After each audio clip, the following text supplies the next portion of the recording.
Yeah.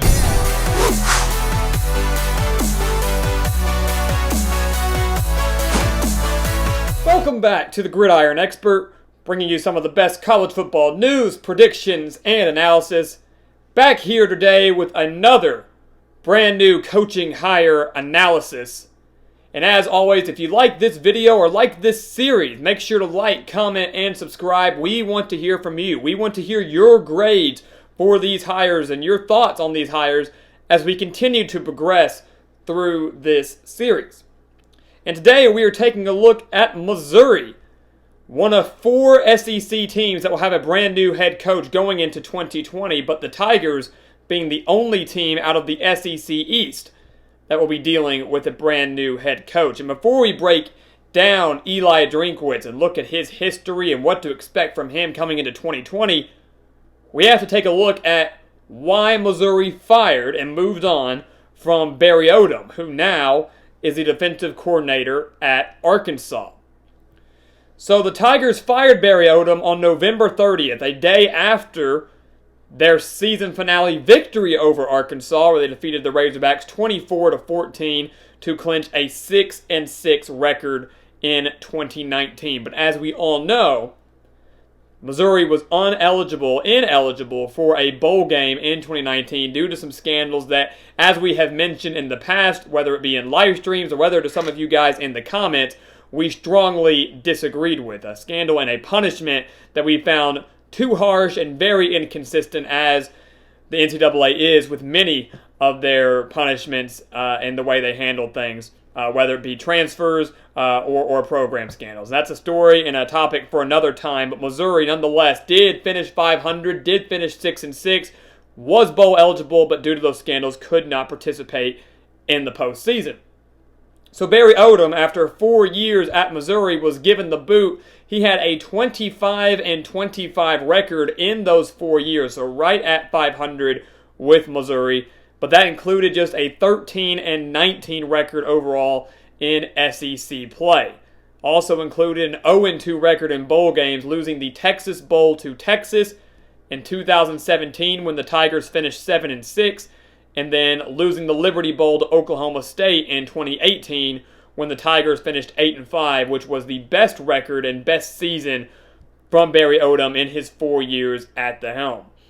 And, maybe for some Missouri fans, they thought it was time to get rid of Barry Odom. Maybe they were tired of the mediocrity and they were ready to move on and get someone fresh in there to try to rejuvenate this Missouri program that, as we remember, back in the earlier 2000s, as soon as they joined the SEC, won multiple SEC East Division titles and made multiple SEC championship appearances, just could never get the job done with Gary Pinkel there. But, for me, I feel like Missouri, jumped the gun on this one. I think they got rid of Barry Odom a little bit too early. You look at his track record and his 4 seasons in Columbia. He took over after Gary Pinkel at the end of the 2015 season, went 4-8 in 2016, and that did include a very strong finish, defeating bowl teams like Vanderbilt and Arkansas to close out that 2016 season. That was very disappointing, but one that we knew was going to be a bit of a rebuild. He comes back in 2017, and after a 1-5 start, bounced back and finished the season 7-6. So 1-5.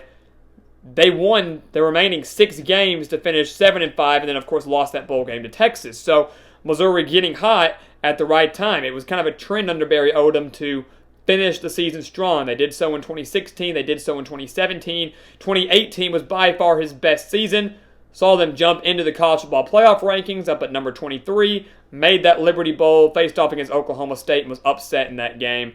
And then in 2019, I think one of the reasons that Odom was fired at the conclusion of 19 was because of the high expectations that Missouri had. We knew coming into 2019 that there was a chance that Missouri might not get to go to the postseason. Now, they appealed it, and that appeal lasted well into October, early November before they finally made a ruling. So they had to play the entire season knowing that their postseason eligibility was up in the air, was uncertain.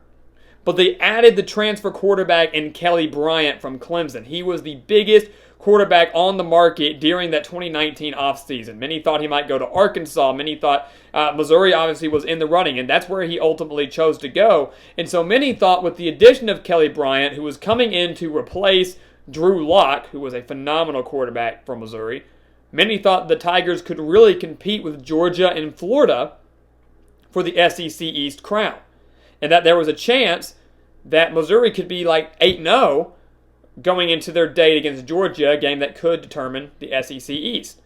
And of course, that was not the case. Missouri, right off the bat, lost in Week 1 to Wyoming, an early season loss, an early season upset.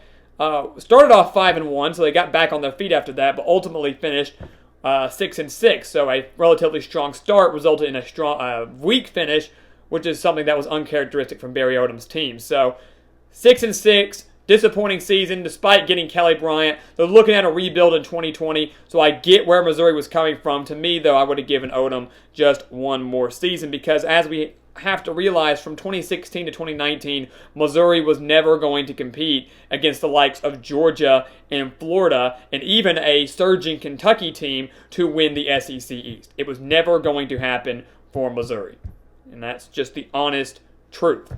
So I don't know what the administration was expecting out of Barry Odom, but 500 and a losing record in SEC play, I guess not it.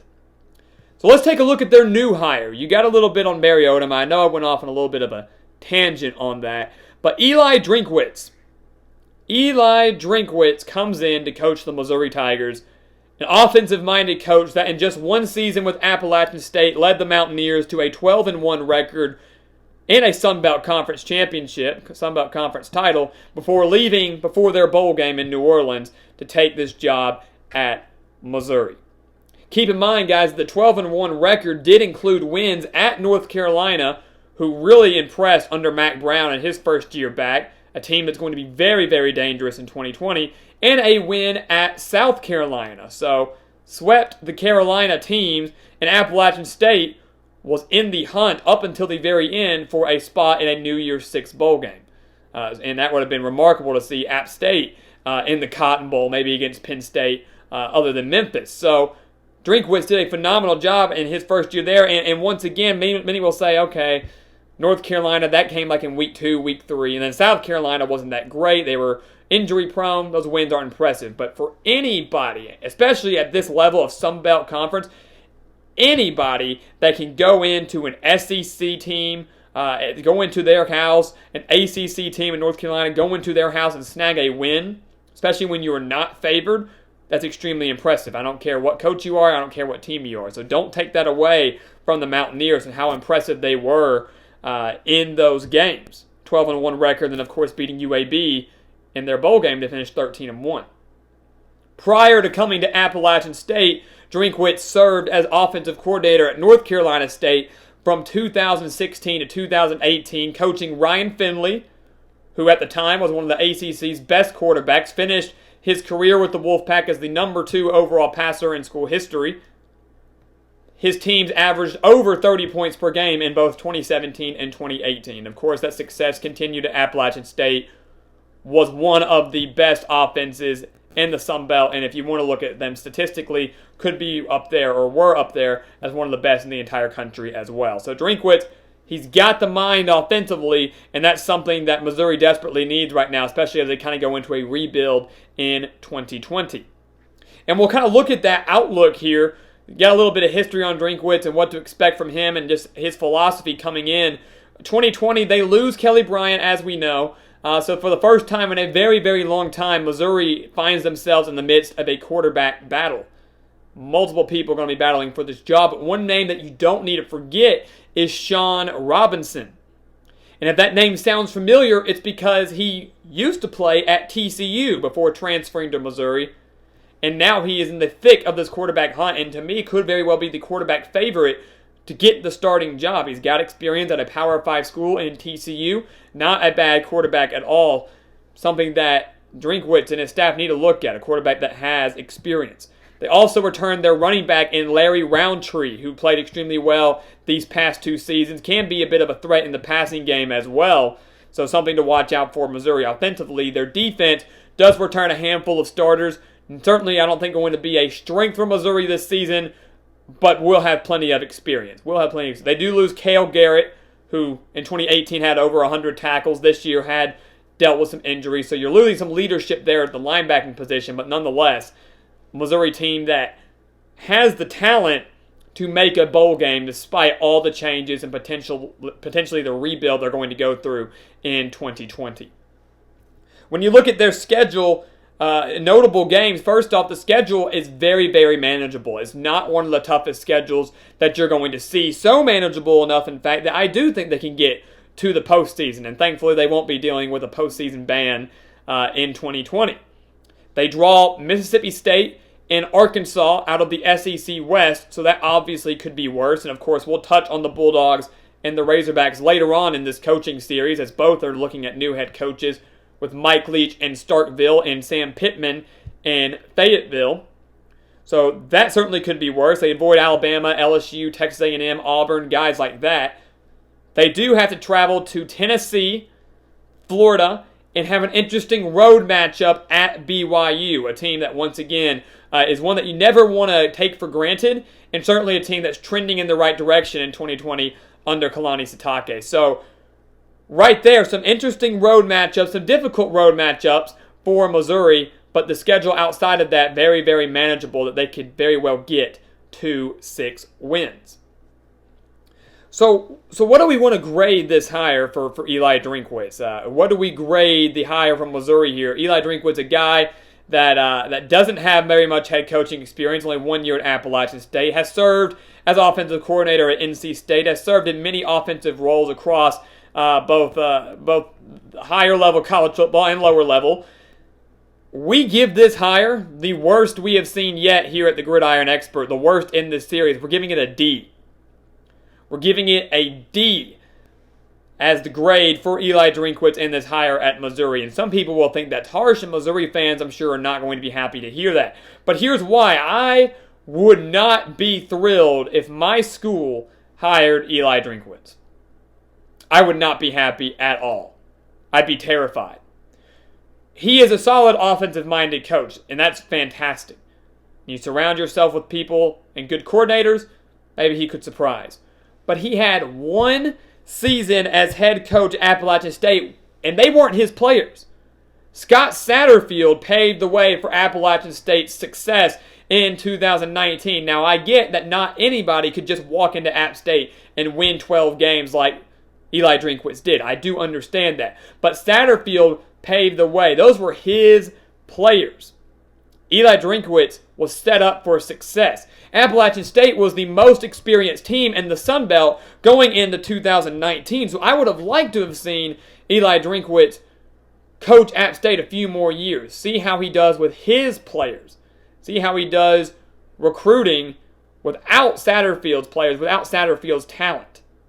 I would have liked to have seen Drinkwitz not jump from the Sun Belt to the SEC. That is the biggest jump you can have. Arguably the worst conference to arguably the best conference. One of the biggest jumps for a head coach, and he had just 1 year of head coaching experience. I do not like this move at all. Now, I'm not saying that sets Missouri up for failure in 2020. I'm not saying it sets him up for failure during his tenure with Missouri. What I am saying is that Eli Drinkwitz, I think, could be a little in over his head, at least right off the bat. And if Missouri was hoping this was going to be the hire that was going to turn them around in a span of 2 or 3 years, I think they're wrong. I think Eli Drinkwitz could get to a bowl game this year just because the schedule's so manageable. It's not very difficult. But just because you make a bowl game in 1 year doesn't mean you're going to be set up for success down the road. So a D grade for Eli Drinkwitz at Missouri. I hope, I truly do, that he proves me wrong. But right now, I do not feel confident. And if he was coaching my team, I would not be happy, thrilled, or excited in the slightest. So guys, thank you so much for watching us here at the Gridiron Expert, continuing through this coaching series, these coaching hire series. Of course, we want to hear from you, so leave your comments down below and check out everything in the description. We've got so much more content coming your way that I promise you do not want to miss. So make sure to stay tuned for that. And as always, thank you for watching. Please continue to like, comment, and subscribe. And we will see you next time on the Gridiron Expert.